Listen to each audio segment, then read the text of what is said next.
আসসালামু আলাইকুম। অস্ট্রেলিয়া বাংলাদেশ দ্বিতীয় টেস্টের ভেন্যু দ্য গ্রেট ব্যারিয়ার রিফের পিচ কেমন আচরণ করবে সেই ব্যাপার নিয়ে আমি কথা বলেছিলাম টনি হেমিংয়ের সঙ্গে। তিনি উত্তর দিয়েছিলেন যে it will be like Gabba.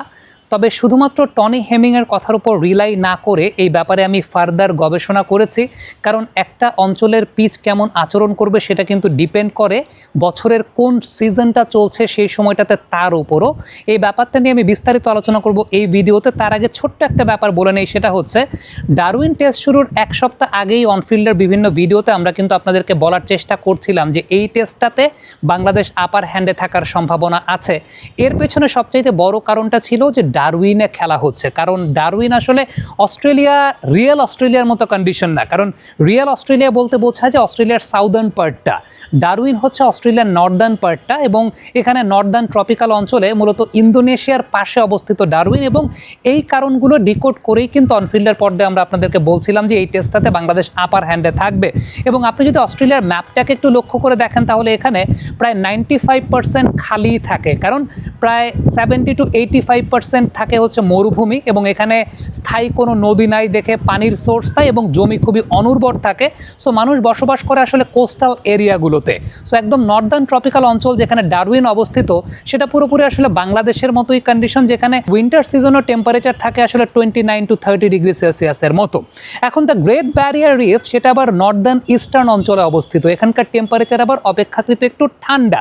So এইখানে যে একেবারে ডারউইনের মতো অ্যাডভান্টেজ বাংলাদেশ পাবে ব্যাপারটা কিন্তু সেরকম বলা যায় না। কিন্তু তারপরও টনি হেমিং যে কথাটা বলেছেন যে it will be like Gabba, সেখানেও আমার কিছুটা দ্বিমতের জায়গা আছে। গ্যাবা বলতে আমরা হয়তো বা বুঝতে পারি যে প্রচুর রান হবে, দ্যাটস এ ডিফারেন্ট থিং। শুধুমাত্র পেস বোলাররাই আধিপত্য বিস্তার করবে এবং 4 জন পেস বোলার নিয়ে খেলা উচিত না।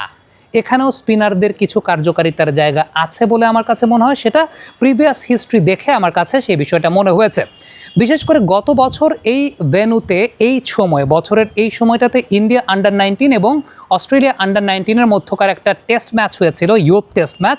যে ইউথ টেস্ট ম্যাচটাতে অস্ট্রেলিয়া প্রথম ইনিংসে 135-এ অল আউট হয়ে গিয়েছিল।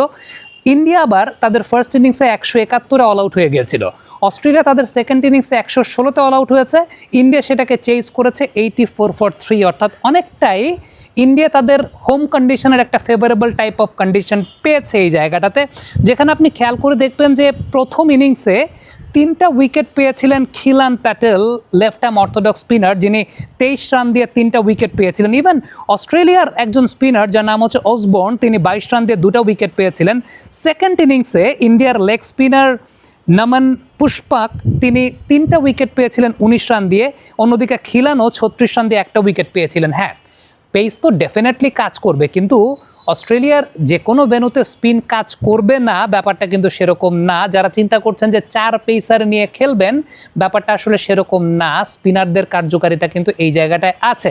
এবারে আমি ইন্ডিয়া এ এবং অস্ট্রেলিয়া এর মধ্যকার যে 4 দিনের ম্যাচটা হয়েছিল সেই ম্যাচের পার্সপেক্টিভে যদি একটু পর্যালোচনা করতে চাই, তাহলে সেই ম্যাচটাতে যে ঘটনা ঘটেছিল সেখানে প্রথম ইনিংসে ইন্ডিয়া এ 107 রান অল আউট হয়েছিল, সেটাও একটা লো স্কোরিং এনকাউন্টার ছিল।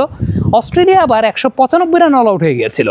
অন্যদিকে ইন্ডিয়া 312 রান করে দ্বিতীয় ইনিংসে ফেরত এসেছিল, এবং অস্ট্রেলিয়া পরবর্তীতে 226 চেস করে চতুর্থ ইনিংসে তারা ম্যাচ জয়লাভ করেছে। এবং মার্ফি সেই ম্যাচে কিন্তু বেশ ভালো বোলিং করেছেন।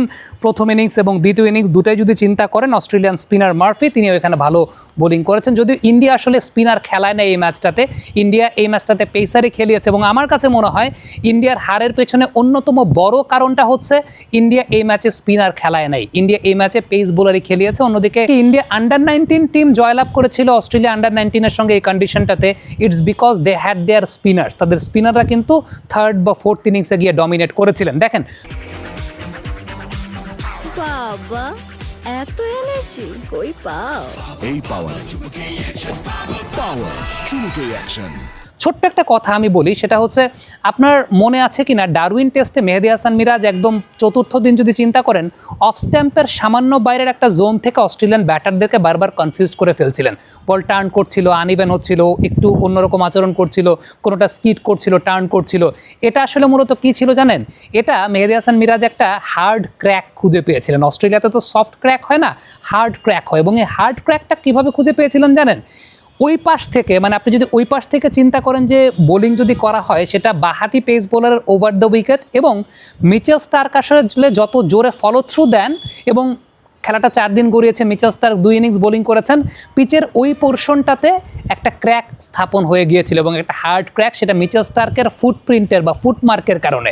মানে পেস বোলাররা যখন স্পাইকের জুতা দিয়ে পিচের উপর দিয়ে ফলো থ্রু দেন তখন ওই জায়গাটায় বারবার করতে আর স্টার্ক যে লেভেলের বোলার ওইরকম করতে ওই জায়গাটায় একটা মার্ক তৈরি হয়ে গিয়েছিল বা ওই জায়গাটায় একটা ক্র্যাক তৈরি হয়ে গিয়েছিল, যেই ক্র্যাকটা পরবর্তী সময় মেহেদী হাসান মিরাজ ব্যবহার করেছেন। এটা আমি জেনেই বলছি, কথাটা একদম অথেন্টিক ইনফরমেশনটাই দিচ্ছি যে ওই ক্র্যাকটাই মেহেদী হাসান মিরাজ ব্যবহার করেছিলেন। সো অস্ট্রেলিয়ার মাটিতে আপনি যখন খেলবেন, স্টার্ক বলেন, কামিন্স বলেন, হেজেলউড বলেন, তারা যখন 2 ইনিংস যদি আপনি তাদেরকে বোলিং করাতে পারেন, দে উইল ডেফিনেটলি ওই পুট দোজ ফুটমার্কস।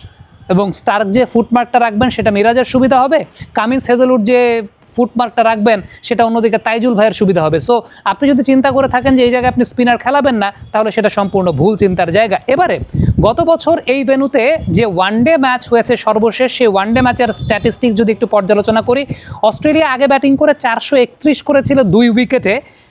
খুবই ইন্টারেস্টিং একটা ব্যাপার, অস্ট্রেলিয়ার এই 2টা উইকেটে নিয়েছিলেন 2জন সাউথ আফ্রিকান স্পিনার, একজন ছিলেন মুত্তাসওয়ামি আর একজন ছিলেন কেশব মাহারাজ। অন্যদিকে সাউথ আফ্রিকা 155 রানে যে অল আউট হয়ে গিয়েছিল, সেই 155 রানের 5টা উইকেট নিয়েছিলেন কুপার কনলি, 1টা উইকেট নিয়েছিলেন জ্যাম্পা। অর্থাৎ এই 10 উইকেটের মধ্যে সাউথ আফ্রিকার 6টা উইকেটে নিয়েছিলেন অস্ট্রেলিয়ান স্পিনাররা, কুপার কনলি 5টা, অন্যদিকে অ্যাডাম জ্যাম্পা 1টা। সো যারা চিন্তা করছেন যে দ্য গ্রেট ব্যারিয়ার রিফে আপনি স্পিনার সেখানে কাজ করবে না, স্পিনারদের সেখানে কোনো কাজ নাই, ব্যাপারটা ভুল। ইভেন গত বছর যে আরেকটা ওয়ানডে হয়েছিল, ওই মানে লাস্ট ওয়ানডেটার আগে, যেখানে আগে ব্যাটিং করে 277 করা হয়েছিল সাউথ আফ্রিকা এবং অস্ট্রেলিয়া 193তে অল আউট হয়ে গেছিল দ্বিতীয় ইনিংসে, সেখানেও কিন্তু অ্যাডাম জ্যাম্পা 3টা উইকেট পেয়েছিলেন, লাবুশেন 2টা উইকেট পেয়েছিলেন, অন্যদিকে সাউথ আফ্রিকার হয়ে মুত্তাসওয়ামি 2টা উইকেট পেয়েছিলেন। সো স্পিনাররা কিন্তু এখানে প্রভাব রেখেছেন।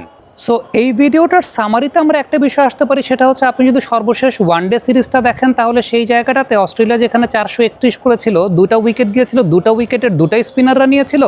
সাউথ আফ্রিকা 155তে অল আউট হওয়াতে সেখানে 10 উইকেটের মধ্যে 6টাই স্পিনার নিয়েছে, কুপার কনলি একাই 5টা নিয়েছিলেন। ইভেন দ্বিতীয় ম্যাচের ক্ষেত্রে যেটা বলছিলাম যে অ্যাডাম জ্যাম্পা 3টা, লাবুশেনের মতো বোলার এসে আবার 2টা উইকেট নিয়েছেন, অন্যদিকে সাউথ আফ্রিকার মুত্তাসওয়ামি 2টা উইকেট নিয়েছেন। এবং সেই সঙ্গে আন্ডার-19 টেস্ট যেখানে হয়েছিল, ইন্ডিয়া যখন স্পিনার খেলিয়েছে, ইন্ডিয়া সেই ম্যাচটা জয়লাভ করেছে, কিন্তু ইন্ডিয়া এ টিম কোনো স্পিনার খেলায় নাই, ইন্ডিয়া এ টিম জয়লাভ করে নাই। এখন এখানে একটা ব্যাপার আছে, সেই ব্যাপারটা হচ্ছে আসলে গ্রেট ব্যারিয়ার রিফে অস্ট্রেলিয়া কতটুকু সিরিয়াসলি নিয়ে, বাংলাদেশের সঙ্গে এই হারের ক্ষতটাকে কতটুকু সিরিয়াসলি নিয়ে তারা আসলে কেমন পিচ বানাবে, সেটা সামনের দিনগুলোতে আমরা বুঝতে পারবো। Still long way to go, আরও 3-4 দিন বাকি আছে, আরও স্টাডির বাকি আছে আমাদের। বাট সামারি যদি আপনি আমাকে বলতে পারেন, তাহলে সামারিটা আমার কাছে এরকমই মনে হচ্ছে। এবং বছরের কোন সিজনে খেলা হচ্ছে, আপনি যতই ঘাসের উইকেট রাখেন না কেন বা আপনি যতই গ্যাবা টাইপের পিচ বানাতে চান না কেন, ডেফিনেটলি আপনি যদি মানে 3 নাম্বার বা 4 নাম্বার ইনিংসের কথা চিন্তা করেন, সেখানে definitely spinners are going to dominate এবং স্পিনার সেখানে লাগবে আপনাকে। বাট সবচাইতে গুরুত্বপূর্ণ ব্যাপারটা, আপনাকে ব্যাটিং ভালো করতে হবে, কারণ গ্রেট ব্যারিয়ার রিফে apart from that particular innings from Australia, যেখানে একই সঙ্গে ট্রাভিস হেড, ক্যামেরুন গ্রিনরা সেঞ্চুরি করেছেন, 400-র উপর রান হয়েছে, আমি কিন্তু গ্রেট ব্যারিয়ার রিফে অনেক লো স্কোরিং এনকাউন্টারই দেখেছি, সেটা একটা বিষয়। সো বাংলাদেশের ব্যাটিংয়ের জায়গাটা নিয়ে এখানে একটা কনসার্নের জায়গা আছে। বাট যারা চিন্তা করছেন যে 4 পেসার নিয়ে খেলবেন, স্পিনার বাদ দিয়ে দিবেন, তাইজুল ভাইকে বাদ দিয়ে দিবেন, আমার কাছে ব্যক্তিগতভাবে মনে হয় যে এটা আসলে ভুল চিন্তা। কারণ বছরের যে সময়টায় খেলা হচ্ছে এবং সেটাও কিন্তু নর্দার্ন ইস্টার্ন অঞ্চল, সেটা হয়তো বা একদম টোটালি নর্দার্ন অঞ্চল না হলেও কুইন্সল্যান্ডের দিকে, কিন্তু এইখানে স্পিন কাজ করে, বিশেষ করে পরের দিকে স্পিন কাজ করে। বাট তার আগে ব্যাটিংটা তো অবশ্যই ভালো করতে হবে। থ্যাংক ইউ সো মাচ আমাদের সঙ্গে এতক্ষণ থাকার জন্য। কমেন্ট বক্সে আপনাদের মন্তব্য, মতামত জানতে চাই। আর হ্যাঁ, ওই যে বিষয়টা বলছিলাম যে মিরাজের ওই ফুটমার্কটাকে ব্যবহার করা ওই মিচেল স্টার্কের, সেটা নিয়ে আলাদা আরেকটা ভিডিও করব, কারণ সাকিব আল হাসানের সঙ্গে এখানে একটা মিলও আছে। সাকিব আল হাসান এই ফুটমার্কগুলো খুব ভালো ব্যবহার করতে পারতেন। আলাদা আরেকটা ভিডিও করব, যারা ক্রিকেট পছন্দ করেন, ক্রিকেট নিয়ে আলোচনা করেন, তারা হয়তো আশা করি শুনবেন। Thank you so much.